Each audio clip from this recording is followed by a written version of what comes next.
오늘은 담대한 믿음이라는 제목으로 함께 말씀 나누겠습니다. 오늘 우리가 함께 나눌 말씀은 모세가 가나안 땅에 정탐꾼들을 파송하는 장면입니다. 엄밀히 말하면 1절과 2절에 기록되어 있듯이 하나님께서 모세를 통해 백성들에게 하신 명령이죠. 가나안 땅은 하나님께서 이스라엘 백성들에게 주신다고 말씀하셨던 약속의 땅입니다. 하나님께서는 이스라엘에게 가나안 땅을 주시겠다고 약속을 하셨죠. 그리고 그 약속을 지키기 위해 그들을 가나안 땅까지 인도하셨습니다. 하지만 하나님께서 이스라엘 백성들에게 주고 싶은 것은 땅보다 믿음이었습니다. 왜냐하면 믿음이 없으면 오히려 그 땅이 그들을 삼킬 것이기 때문입니다. 믿음이 없으면 가나안 땅은 애굽보다 더 위험하고 광야보다 더 치명적인 곳이 될 것이기 때문에 땅보다 믿음을 주기를 원하셨어요. 그래서 하나님께서 백성들에게 가나안 땅에 들어가기 전에 그 땅을 정탐하라고 명령하신 것이지요. 그렇기 때문에 가나안 정탐은 이스라엘 백성들에게 기대감을 주는 동시에 그들의 믿음을 시험하는 일과 같았습니다. 다시 말해 정탐을 통해 그들이 그 땅에서 누릴 풍요를 미리 맛보고 하나님의 약속이 현실이 되기 위해서는 어떠한 믿음과 용기가 필요한지를 깨닫게 하기 위해서 정탐을 명령하신 거죠. 그리고 그 정탐의 명령은 상당히 구체적이었습니다. 우리가 18절부터 20절까지 말씀 한번 읽어볼까요? 성경에 18절부터 20절 바로 위에 문단에 있죠. 오늘 본문의 바로 위에 문단인 18절부터 20절까지 함께 읽어보겠습니다. 시작. 그 땅이 어떠한지 정탐하라. 곧 그 땅 거민이 강한지 약한지 많은지 적은지와 그들이 사는 땅이 좋은지 나쁜지와 사는 성읍이 진영인지 산성인지와 토지가 비옥한지 메마른지 나무가 있는지 없는지를 탐지하라. 담대하라. 또 그 땅의 실과를 가져오라 하니 그때는 포도가 처음 익을 즈음이었더라. 아멘. 자, 먼저 정탐의 첫 번째 목적은 가나안 땅의 군사력이었습니다. 그 땅의 군대가 강한지 약한지 많은지 적은지 얼마나 군사적으로 잘 준비되어 있는지를 파악해야겠습니다. 분명 가나안 땅은 하나님께서 약속으로 주신 땅이지만 그 땅을 취해야 할 대상은 누구입니까? 이스라엘 백성입니다. 즉 정복 전쟁을 치르는 대상은 백성들이었기 때문에 전쟁을 위해 그들의 군사력을 파악하고 준비할 필요가 있었던 것이지요. 어떤 유명한 목사님께서 이런 말씀을 하셨죠. 하나님의 역사는 하나님의 열심 100%와 인간의 역심 100%가 만나서 이루어진다라고 이야기합니다.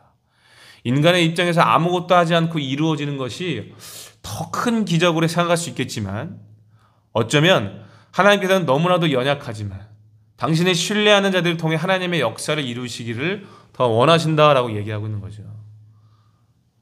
하나님의 역사가 이루어진 것도 중요하지만 그 역사를 이루어 가시는 과정 가운데 하나님을 신뢰하는 자들의 믿음의 성장도 귀하게 보신다라는 거예요. 세상적으로 봤을 때는 너무나 미약하고 가능성 없는 인간이 하나님을 신뢰하고 도전했을 뿐인데 하나님의 역사를 경험하면서 그분의 어떠하심을 더 많이 그리고 더 깊이 알아가기를 원하신다는 겁니다. 그래서 로마서 8장 28절은 이렇게 말하죠. 우리가 알거니와 하나님을 사랑하는 자 곧 그의 뜻대로 부르심을 입은 자들에게는 모든 것이 합력하여 선을 이루느니라. 아멘. 하나님의 열심 100%와 인간의 역심 100%가 합력할 때 하나님의 선이 이루어진다라는 것입니다. 그러므로 그 땅의 군사력을 파악하라는 명령은요. 하나님의 약속이 현실이 되기 위해서는 반드시 그들에게 믿음과 용기가 필요하다는 것을 깨닫게 하기 위함이었다는 것이죠. 그렇죠?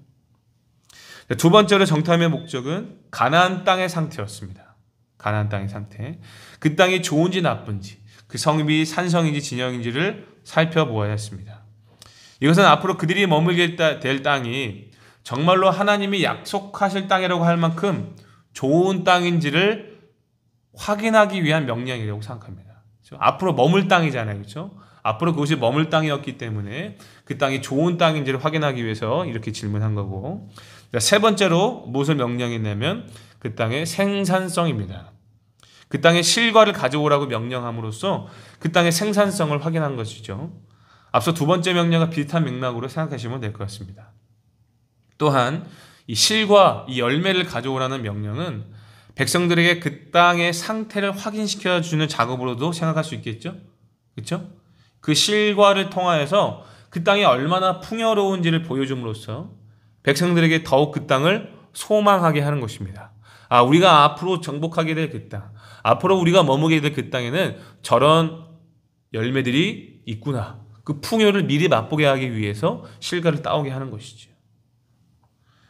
이렇게 구체적인 명령을 따라 정탐꾼들은 가나안 땅을 향해 출발합니다. 그리고 40일이 지나 정탐을 마치고 돌아오게 되죠.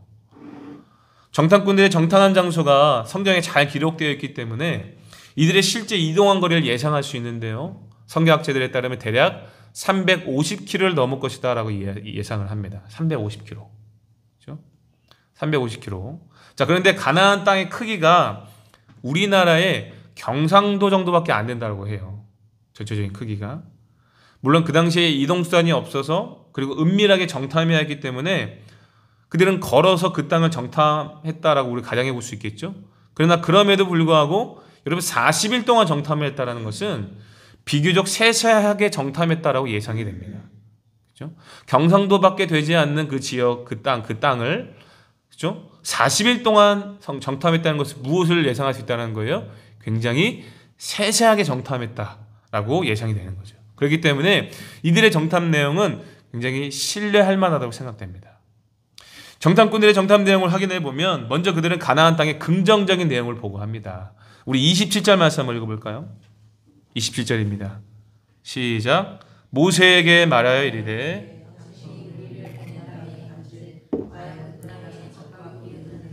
이것은 그 땅의 과일이니이다. 아멘.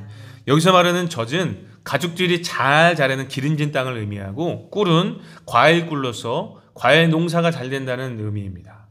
즉 젖과 꿀이 흐르는 땅은 목축과 농사가 잘 되는 땅을 말하는 거죠. 그 증거로 그들은 커다란 포도송이와 무화과 그리고 석류를 가져와서 보여주었습니다. 정말 가나안 땅은 하나님께서 약속하신 땅이라고 믿을 만한 땅이었습니다. 그렇죠? 백성들의 입장에서 정탐꾼들의 이 긍정적인 보고를 들었을 때만 해도 이 약속의 땅에 대한 기대감과 소망이 있었을까 없었을까요? 당연히 있었겠죠. 그렇죠? 그러나 어떠한 상황이든지 긍정적인 내용만이 아니라 부정적인 내용도 있는 거 아니겠습니까? 그죠? 이제 정탐꾼들은 부정적인 내용을 보고하는데 그것은 바로 그 땅의 군사력이었어요. 28절과 29절 말씀 한번 읽어볼까요? 28절과 29절 시작. 그러나 그 땅 거주민은 강하고 성읍은 견고하고 심히 클 뿐 아니라 거기서 아낙 자손을 보았으며 아말렉인은 남방 땅을 거주하고 헤딘과 여부스인과 아모리인은 산지에 거주하고 가나안인은 해변과 요단가에 거주하더이다. 아멘. 자, 정탐꾼들의 보고에 따르면 그 땅은 요새와 같고 견고했으며 심지어 그 땅을 지키는 이들은 거인 족속이었다라고 이야기합니다. 여러분 28절에 기록된 아낙 자손은요, 우리가 너무나 잘 알고 있는 골리앗이 속한 족속입니다. 성경이 다윗과 골리앗이 싸움을 하기 전에 골리앗이 얼마나 크고 장대한 사람인지 상세히 기록하고 있지 않습니까? 그렇죠? 아낙 자손들은 거인이라 부르기에 부족함이 없는 신체적인 조건을 가지고 있었어요. 그렇죠? 그렇기 때문에 정탐꾼들은 좌절했을 겁니다. 아낙 자손들이 그 땅을 차지하고 지키고 있다면 우리들의 힘으로는 절대로 이기기 어렵다고 판단했을 거예요. 그렇죠? 그래서 이 보고를 들은 백성들이 어떻게 반응했을까요? 굉장히 상당한 동요가 일어나기 시작했습니다. 비록 그 땅이 젖과 꿀이 흐르는 땅이지만 군사적인 상황이나 어떤 인종적인 신체 조건을 고려해 보았을 때에 정복은 불가능한 일이라고 생각을 했겠죠. 그래서 마음의 동요가 일어나기 시작한 거죠. 하지만 이런 부정적인 여론 앞에서도 전혀 상반된 주장을 펼친 사람이 있었으니 그 사람은 누구일까요? 바로 갈렙과 여호수아입니다. 오늘 본문에서는 갈렙만 등장하고 있는데 우리 3절 말씀 한번 읽고 30절 말씀 한번 읽어볼까요? 30절입니다. 시작. 갈렙이 모세 앞에서 백성을 조용하게 하고 이르되 우리가 곧 올라가서 그 땅을 취하자 능히 이기리라 하나. 아멘. 여러분 히브리어 원문을 잘 살펴보면 갈렙이 백성을 조용하게 했다는 문장 중에 미완료형 동사가 사용되었습니다. 미완료형 동사. 다시 말하면 갈렙은 백성들의 동요를 진정시키기 위한 노력을 얼마간 계속적으로 지속했다라는 거예요. 그 동요가 그치지 않았다라는 거겠죠. 그죠? 조용하기 위해서 계속해서 그 역할을 했다라는 겁니다. 그렇게 백성들의 동요를 진정시킨 후에 짧지만 단호한 말로서 선언하죠. 뭐라고 얘기합니까? 우리가 곧 올라가서 그 땅을 취하자 능히 이기리라. 분명 갈렙의 선언을 통해 우리는 그의 믿음을 확인할 수 있습니다. 그렇죠? 아무리 그 땅이 견고하고 거인 족속이 버티고 있어도 그 땅을 하나님께서 주신 약속의 땅이라는 믿음이 있었기 때문에 그 땅을 취하자 능히 이기리라 라고 선포했던 거죠. 갈렙에게는 그 땅을 믿음으로 취할 용기가 있었습니다. 그러나 안타깝게도 이 10명의 정탐꾼들은 갈렙의 노력을 헛수고로 만들어버리죠. 31절과 33절까지 말씀 한번 읽어볼까요? 31절부터 33절 시작. 그와 함께 올라갔던 사람들은 이르되 우리는 능히 올라가서 그 백성을 치지 못하리라. 그들은 우리보다 강하니라 하고 이스라엘 자손 앞에서 그 정탐한 땅을 악평하여 이르되 우리가 두루다니며 정탐한 땅은 그 거주민을 삼키는 땅이요 거기서 본 모든 백성은 신장이 장대한 자들이며 거기서 네피림 후손인 아낙 자손의 거인들을 보았나니 우리는 스스로 보기에도 메뚜기 같으니 그들이 보기에도 그와 같았을 것이니라. 아멘. 갈렙과 여호수아를 제외한 나머지 10명의 정탐꾼들의 총평은 무엇입니까? 그 땅을 악평하고 있습니다. 그렇죠? 앞선 보고에서는 분명히 그 땅을 젖과 꿀이 흐르는 옥토라고 말하지 않았습니까? 그렇죠? 하지만 그 땅이 그들의 힘으로는 우리의 힘으로는 정복할 수 없다라는 것을 그 부정적인 내용을 확인하자 어떻게 보고하고 있습니까? 그 땅은 거주민을 삼키는 땅이라고 정반대의 말로 악평을 하고 있어요. 그렇죠? 뿐만 아니라 아낙 자손들 앞에 서면 이스라엘 백성들은 메뚜기처럼 무기력한 존재라고 평가하면서 스스로 자국민을 모욕하는 지경에까지 이르게 됩니다. 근데 여러분 사실 아낙 자손이 머무는 곳은 아까 우리가 성경 말씀을 읽어보았는데 22절 말씀에 보시면요. 이 아낙 자손은 어디 있냐면 헤브론이라는 한 장소에만 헤브론이라는 한 지역에만 국한되어 있는 것을 확인할 수 있거든요. 그렇죠? 모든 곳에 가나안 사람들 모두가 아낙 자손이 아니에요. 헤브론 지역에만 아낙 자손이 머물러 있습니다. 그런데 마치 가나안 땅 모든 곳에 아낙 자손이 상주하고 있는 것처럼 말하고 있죠. 32절의 말씀에 보면 그렇죠? 그 땅에 있는 모든 주민들은 거인 것 같다라고 그렇죠? 굉장히 부풀려서 부정적으로 이야기하고 있습니다. 물론 어떤 상황이든 긍정적인 내용과 부정적인 내용이 함께합니다. 그러나 그 상황을 평가하는 것에는 관점의 차이에 따라 달라지는 거죠. 관점의 차이에 따라 어떤 이들은 긍정적인 평가를 내리지만 어떤 이들은 부정적인 평가를 내립니다. 여러분 갈렙과 나머지 정탐꾼들의 관점의 차이는 무엇 때문이었을까요? 그것은 바로 믿음 때문인 것입니다. 현실에 대한 평가에 있어서 믿음의 눈을 가졌느냐 그렇지 않느냐의 차이라는 거죠. 믿음 차이 때문에 평가가 극과 극으로 갈리는 거예요. 그렇다면 이 믿음의 눈을 가진 사람의 특징은 무엇일까요? 믿음의 눈을 가진 사람의 특징은 바로 담대함입니다. 특징이 뭐라고요? 담대함. 상황이 아무리 어렵다 할지라도 그 상황 너머에 있는 하나님과 약속하신 그분의 언약을 신뢰한다면 상황의 어떠함과 상관없이 담대하게 도전할 수 있는 용기가 있다는 거죠. 그래서 모세는 정탐꾼들을 파송하여 보낼 때 어떻게 정탐하라고 명령을 했냐면 여러분 20절 말씀 한번 보실까요? 20절 말씀 보시면 토지가 비옥한지 메마른지 나무가 있는지 없는지를 탐지하라고 얘기한 다음에 뭐라고 이야기합니까? 담대하라라고 명령을 했어요. 정탐할 것과 동시에 담대할 것도 명령하고 있어요. 그렇죠? 여기서 담대하라는 말은요. 히브리어 원어로 보면 제귀태 또는 수동태로서 스스로 강하게 하라라는 의미입니다. 스스로 용기를 내어 담대하게 정탐하라는 말이에요. 사람은 기본적으로 눈에 보이는 것에 생각과 의지가 좌우되지 않습니까? 그렇죠? 그래서 아마도 모세는 이스라엘 백성들이 그 미지의 땅에 대한 두려움과 앞으로 닥칠 미래의 일들을 믿음으로 보기를 바랬던 것 같아요. 그렇죠? 마음을 다잡은 마음으로, 그죠? 스스로 용기를 내어서 믿음의 눈으로 보기를 바라다는 거죠. 눈에 보이는 어려움보다 그 상황 너머에 있는 하나님과 하나님께서 약속하신 그 약속을 신뢰하는 마음으로 그 땅을 정탐하길 바랬다는 겁니다. 그렇게 믿음의 눈으로 정탐할 때 그 땅이 아무리 견고하고 정복하기 어려운 상황이라 할지라도 능히 이길 수 있다라는 것을 깨닫기를 바랬다는 것이죠. 갈렙과 여호수아는 이 모세의 명령을 따라 담대하게, 즉 믿음으로 그 땅을 바라보고 정탐했습니다. 그래서 정복하기에 어려운 상황을 목도했음에도 불구하고 능히 그들을 이길 수 있다라고 선언한 것이죠. 그러나 나머지 정탐꾼들은 믿음의 눈으로 바라보지 않았던 것 같아요. 그렇죠? 실제로 정탐을 하고 돌아온 그들이 처음 그 땅을 보고할 때 뭐라고 했는지 아십니까? 여러분 27절 자세히 보시면 그들이 모세에게 어떻게 보고하고 있어요? 처음에 당신이 우리를 보낸 땅이라고 보고하고 있습니다. 당신이 우리를 이렇게 정탐하러 보냈죠? 여러분 어떤 느낌이 드세요? 당신이 우리를 보낸 땅. 어쩔 수 없이 억지로 정탐하고 왔다는 느낌이 강하게 들지 않습니까? 그죠? 그들은 분명 모세의 명령을 따라 간 것은 맞지만 그 땅은 하나님께서 주시겠다고 약속하신 땅입니다. 그죠? 그거 알고 간 거잖아, 이 사람들이. 그죠? 근본적으로 하나님이 주신 땅이고 하나님이 가라고 명령하신 땅입니다. 그렇기 때문에 이러한 보고는요, 하나님의 약속에 대한 믿음의 결핍이 느껴지는 거죠. 다시 말해 애초에 이들은 보고하기 전부터 그 땅을 악평하려고 했었던 겁니다. 그 이유가 무엇 때문이라는 거예요?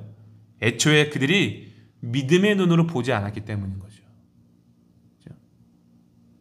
그래서 아무리 그 땅의 긍정적인 상황을 보았음에도 불구하고 부정적인 상황에 잡아먹힌 겁니다.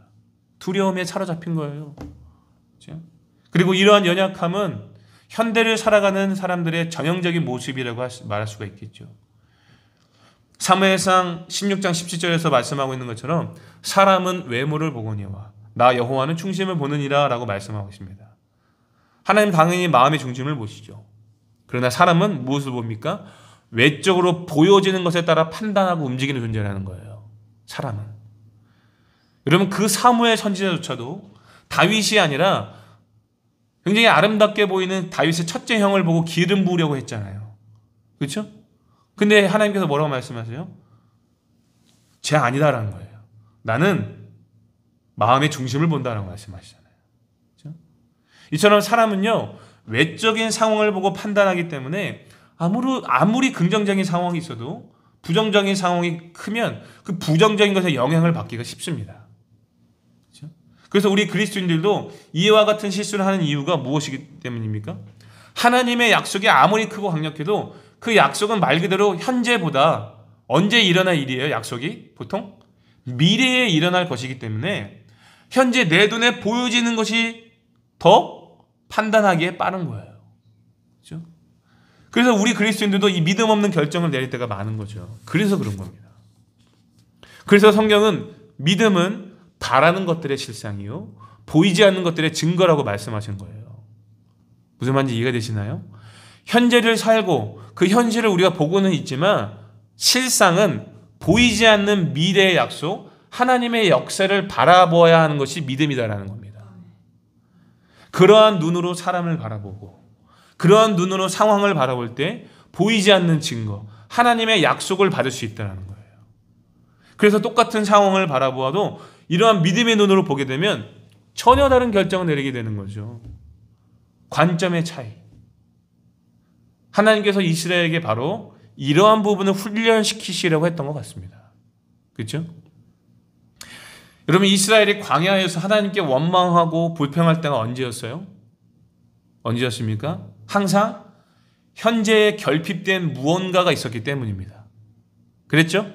맞죠? 하나님과 그분의 약속보다 현재에 더 집중했기 때문이에요. 당장 죽을 것 같고 당장 힘들면 항상 원망하고 불평을 쏟아냈습니다. 다시 애굽으로 돌아가려는 액션을 참 많이들 취했잖아요. 그렇죠? 수백 년을 애굽에서 노역하던 그들을 여호와께서 10가지 재앙을 내리사 구원해 주셨습니다. 애굽의 철병거가 그들을 쫓아왔지만 여호와께서는 애굽의 철병거를 홍해 바다에 수장시키셨습니다. 광야길에서도 여러 어려움이 있었지만 하나님은 끝내 그들을 가나안 땅까지 인도해 주셨어요. 이스라엘은 직접 그것을 목도하여 보았습니다. 하지만 하나님의 어떠하심을 여전히 믿지 못해서 지금 어떻게 평가하고 있습니까? 이 약속의 땅을 악평하고 있어요. 하나님께서는 백성들에게 자신이 약속하신 미래를 보게 하시려고 가나안 땅을 정탐을 명령을 했는데, 그죠? 오히려 그 땅의 부정적인 상황에 사로잡혀서 두려워하면서 약속의 땅을 악평하고 있는 거예요. 그 이유가 무엇 때문이다라는 거예요? 약속하신 미래가 아니라 현실을 보았기 때문인 거죠. 믿음의 눈이 아닌 외적인 모습을 보는 이 사람의 눈으로 보았기 때문이라는 거죠. 여러분, 그 이유가 무엇 때문일까요? 이거는요, 좀 더 깊이 들어가야 됩니다. 그 이유가 무엇 때문이냐면 인간의 존재 자체가 심히 부패하고 타락했기 때문이에요. 여러분, 제가 종종 가끔씩 말씀드리죠. 창세기 3장을 보시면 뱀이 여자를 속여서 선악과를 먹게 하는 장면이 나옵니다. 뱀이 여자에게 말하죠. 여호와께서 동산에 있는 모든 실과를 먹지 말라고 하시더냐? 라고 이야기합니다. 전혀 근거도 없는 이야기를 거짓으로 꾸며서 여자를 속이려는 겁니다. 그러자 여자가 말하죠. 동산 나무의 열매를 먹을 수 있지만 동산 중앙에 있는 열매는 먹으면 안 된다고 하셨다. 먹으면 죽을지도 모른다고 하셨다. 라고 이야기해요. 여자는요, 왜 이렇게 얘기했을까요? 여자는 뱀이 꾸며낸 말을 듣고 하나님이 주신 말씀, 즉 동산 중앙에 있는 열매를 먹으면 죽는다는 그 명령을 자신의 생각대로 해석하기 시작한 거예요. 뱀의 유혹의 말을 듣고 왜 정말 먹지 말라고 하셨을까? 그죠? 자신의 해석대로 해석하기 시작한 거예요. 뱀의 거짓을 듣고 하나님의 말씀은 왜곡해서 생각하기 시작합니다. 그러자 뱀이 한 번 더 유혹하죠. 그렇지 않다. 먹으면 죽지 않는다. 만약 그것을 먹으면 너희가 눈이 밝아져 하나님과 같이 되어 선악을 알게 된다. 라는 거죠. 여자는 뱀의 유혹을 뿌리칠 수가 없었습니다. 죽지 않을 뿐만 아니라 눈이 밝아져서 하나님과 같이 선악을 알게 된다고 했기 때문이죠. 하나님과 같이 된다. 피조물이 창조주의 자리에 오를 수 있다는 그 말도 안 되는 유혹을 여자는 받아들입니다. 하나님께서 명령하신 말씀보다 뱀이 말한 그 유혹을 선택한 겁니다. 그리고 여기서 타락이 시작된 거죠. 여러분, 타락은 다른 게 아닙니다. 타락이 뭐라고요? 하나님의 말씀을 버리고 다른 것을 취하는 것이 타락입니다. 그것이 죄예요. 그리고 그 타락이 온 인류에게 유전처럼 내려와 사람은 하나님의 명령에 순종할 수 없는 존재로 태어나게 됩니다. 죄인으로 태어나는 거예요. 그리고 그 타락의 증거가 무엇입니까? 눈이 밝아져서 선악을 알게 되는 겁니다. 여러분, 타락 이전에 선악에 대한 개념 자체가 있었을까요? 없었을까요? 없었어요. 타락한 이후에 타락한 사람들의 그 죄로 인해 선악에 대한 개념이 생겨나기 시작한 겁니다. 그래서 여러분, 눈이 밝아졌다는 말은요, 오히려 진짜 눈이 막 띄어진 게 다른 것에서 떠진 게 아니라 오히려 이 인간의 그 정욕과 욕심을 채우기 위한 사리 사욕에 밝아졌다는 개념으로 저는 이해가 돼요. 그렇죠? 저는 이렇게 이해가 됩니다. 그렇죠? 실제로 여자가 하나님의 명령을 버리고 뱀의 주장을 받아들여서 타락한 이후에 그 다음에 선악과를 보니까 어떻게 보인다고 말씀하고 있습니까? 여자가 그 나무를 본즉 먹음직도 하고 보암직도 하고 지혜롭게 할 만큼 탐스럽기도 한 나무인지라. 여자가 그 열매를 따먹고 자기와 함께 있는 남편에게도 주매 그도 먹은지라. 아멘. 타락한 이후에 보니까, 그죠? 그렇게 보여지기 시작한 겁니다. 인류를 대표하는 이 아담의 원죄로 인해 인류는 아담의 죄성, 하나님의 명령에 순종할 수도 없고 하나님의 선을 선택할 수도 없는 부패하고 타락한 상태가 된 겁니다.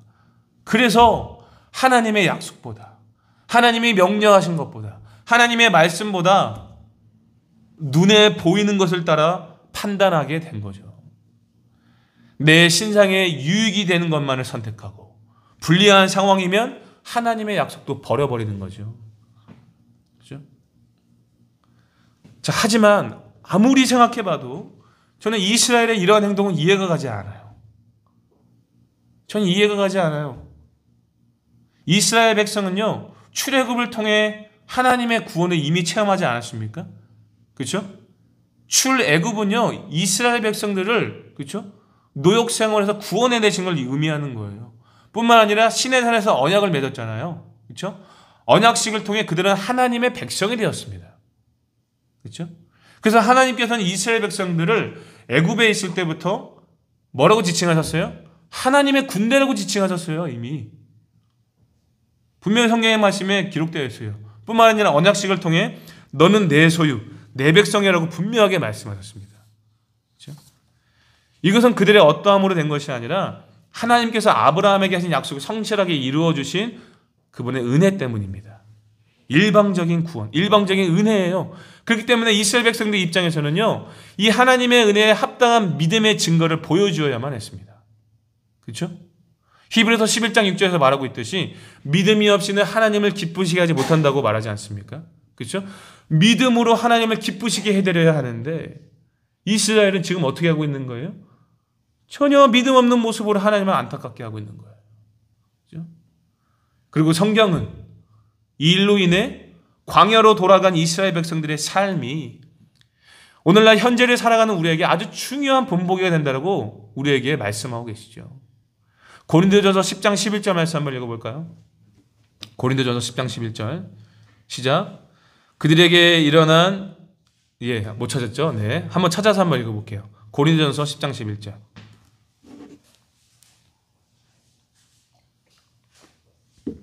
고린도전서 10장 11절. 고린도전서 10장의 내용은요, 이스라엘 백성들이 여호와 앞에 얼마나 불순종을 보였는지를 계속 설명을 하면서 11절에서 이렇게 이야기합니다. 10장 11절 시작. 그들에게 일어난 이런 일은 본보기가 되고 또한 말세를 만난 우리를 깨우치기 위하여 기록되었느니라. 아멘. 그렇죠? 우리에게, 그렇죠? 그렇죠? 현재를 살아가는 우리에게 아주 중요한 본보기가 되기 위해서 이 말씀을 하고 계신다는 거예요. 우리 사랑하는 성도님들은 우리가 예수 그리스도로 말미암아 본질상 진노의 자녀에서 하나님의 자녀가 되었고 죄의 종노릇하던 자리에서 자유함을 얻었음을 믿으십니까? 성령의 인치심, 즉 내주하심을 통해 하나님을 아버지라 고백하며 신자가 되었다는 내적 확신이 있으십니까? 그렇죠? 다들 아멘 하셨죠? 그렇다면 이제 우리는 더 이상 하나님의 선을 선택할 수 없는 상태가 아니라 예수 그리스도로 말미암아 예수 그리스도를 힘입어 하나님의 통치를 받고 그분의 말씀에 순종할 수 있는 상태가 되었습니다. 믿으시면 아멘 하시기 바랍니다. 아멘이시죠? 물론 온전하진 않아요. 사도 바울이 로마서 7장에서 말하고 있는 것처럼 우리 안에 속마음으로는 하나님의 법을 즐거워하지만 내 지체 속에서 다른 법, 즉 죄의 법이 내 마음의 법과 싸우기 때문에 전적으로 하나님의 말씀을 선택하는 것은 쉽지 않습니다. 그렇죠? 신분의 변화는 일어났지만 존재의 변화는 일어나지 않았기 때문에 그렇죠? 그 신분에 맞게 계속해서 도전해야 되는 거죠. 오죽했으면 사도 바울도 나는 곤고한 사람이다. 이 사망의 몸에서 누가 나를 건져내라 라고 고백했지 않겠습니까? 철저하게 예수 그리스도를 의지하고 하나님의 은혜를 구하며 살아야 합니다. 그렇죠? 그러나 설교조에 언급했듯이 세상적으로 보았을 때에 너무나 미약하고 가능성 없는 인간이 하나님을 신뢰하고 도전했을 뿐인데 하나님의 역사를 경험하면서 그분의 어떠하심을 더 많이 그리고 더 깊이 알아가기를 하나님은 원하신다는 거예요. 우리 신자들에게. 그렇죠? 우리가 알거니와 하나님을 사랑하는 자 곧 그의 뜻대로 부르심을 입은 자들에게는 모든 것이 합력하여 선을 이루느니라. 하나님의 열심 100%와 인간의 열심 100%가 합력할 때 하나님의 선이 이루어진다는 겁니다.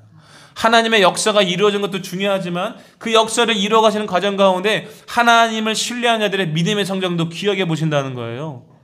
그러므로 사랑하는 성도 여러분, 비록 우리의 현실에 긍정적인 상황보다 부정적인 상황을 더 많이 보게 되더라도 하나님과 그분이 약속하신 그 말씀을 믿음으로 바라보면서 믿음으로 나아갈 수 있기를 바랍니다. 그렇죠? 오늘 본문에서 오늘 우리에게 하고 싶은 이야기가 하나님께서 우리에게 해주시는 말씀이 바로 그거예요. 믿음의 눈으로 담대하게 바라보고 담대한 믿음으로 담대하게 나아가라라는 거예요. 그죠? 스스로 용기를 내어서 굳세게 하라. 그죠? 우리도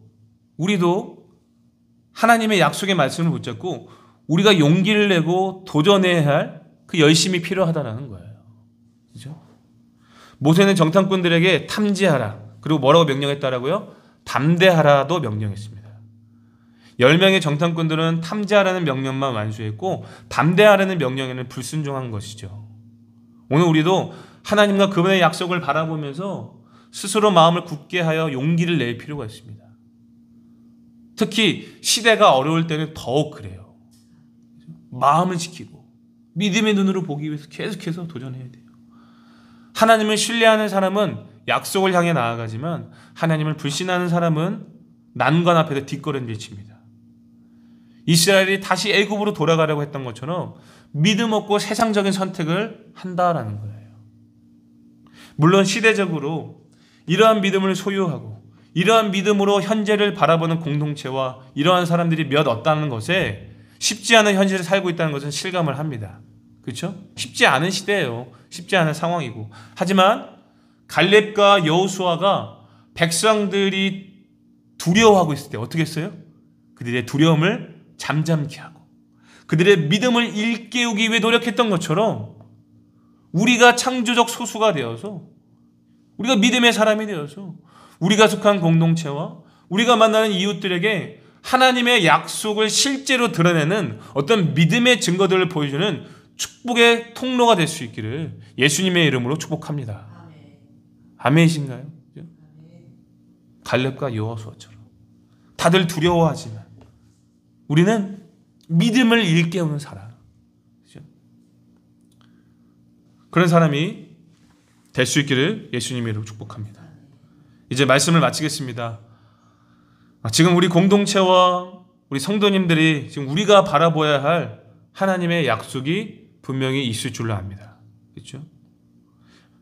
사랑하는 성도 여러분, 믿음의 눈으로 담대하게 바라봐야 할 영역이 무엇입니까?